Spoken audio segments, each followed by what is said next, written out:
Bonjour et bienvenue à notre condensé financier quotidien du mercredi. Voici ce qui fait la une sur les marchés aujourd'hui. Le fabricant de mini-motos et de cartes Monster Moto, qui a relocalisé sa ligne de production en Louisiane depuis la Chine, reste dépendant de l'importation de pièces chinoises.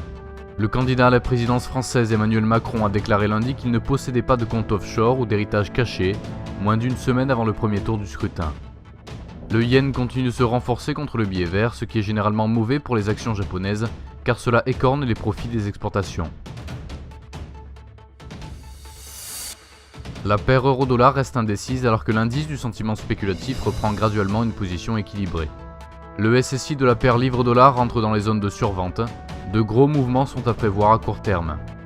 La paire dollar australien dollar US rebondit à la baisse après avoir retesté la résistance déjà brisée du biseau correctif baissier, ce qui est en faveur de la poursuite de notre scénario haussier. La paire dollar-yen retrouve clairement ses échanges négatifs pour approcher la barre des 108,00, ce qui est en faveur de la poursuite du scénario baissier.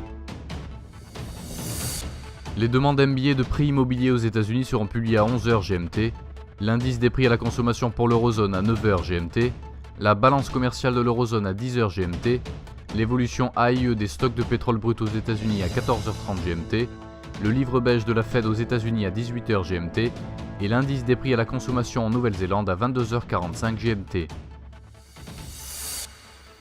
Nous espérons que vous avez apprécié nos perspectives marché de ce mercredi.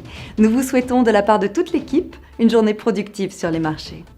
N'oubliez pas de vous connecter demain matin pour les dernières nouvelles et événements des marchés financiers.